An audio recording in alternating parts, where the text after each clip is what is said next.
এবার প্রশ্ন হচ্ছে, মালদার হবিবপুরের পথেই কি হাঁটবে দুর্গাপুরের বুদবুদের কাঁকোড়া গ্রাম?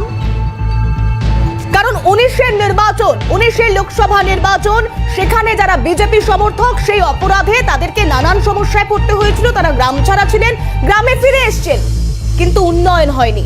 তাই সেখানকার দেওয়ালে কোনো প্রার্থীর প্রচার নয়, দেওয়াল বলছে ভোট বয়কটের কথা।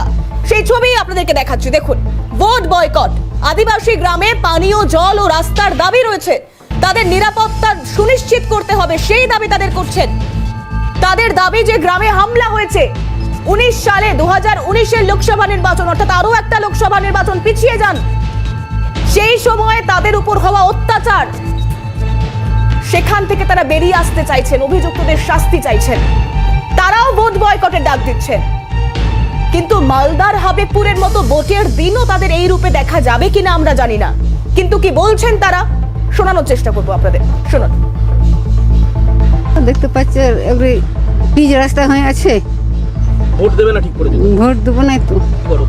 বিজেপি করি, সেটার জন্য অপরাধ। হ্যাঁ ওই জন্য।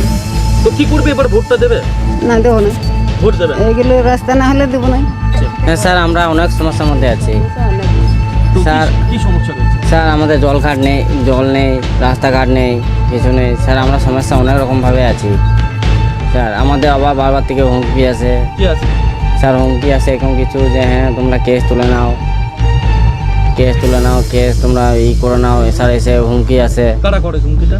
স্যার। হুমকি করে স্যার, টিএমসি লোক। অবশ্যই এই ইলেকশনের সাথে আতঙ্ক মতনই মনোভাব লাগছে। আবারও হতে পারে, এটা কোনো গ্যারান্টি নাই যে হবে না, এমন কোনো গ্যারান্টি নাই, হতেও পারে। দেওয়ালে ভোট বয়কটের দাবি উঠছে, কোনো ফুলের ছবি নেই, না আছে হাত হাতুড়ি কাস্তে তারাও। কিন্তু এই দেওয়াল যেখানে শুধু ভোট বয়কটের দাবি উঠছে, সেখানে দাঁড়িয়ে তৃণমূল নেতা, বিজেপি নেতা, তারা কি বলছেন শোনাই একবার, শুনুন।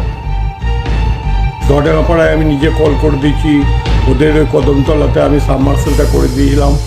খারাপ হয়ে যেতে পারে, সে তো আমারও খারাপ হয়ে যাচ্ছে, আমার গায়ে 5টা সাবমার্সেল খারাপ হয়ে রয়েছে, কিন্তু উন্নয়নটা করে দিয়েছিলাম। আর রাস্তার কাছেই ওদের পাবলিকের জায়গার উপর তো রাস্তা করতে পারি না, সব তো পাবলিকের জায়গা। ভোট বয়কটের কথা বলছে তারা। বয়কট করতে কেউ যদি করে তাহলে আমি কি করব? আমাদের কিছু করার নেই, আমরা বোঝাবো যে না বয়কট করো না, যাকে ভোট দেবে দেবে, কিন্তু বয়কট করো না, এটা আমরা বলবো।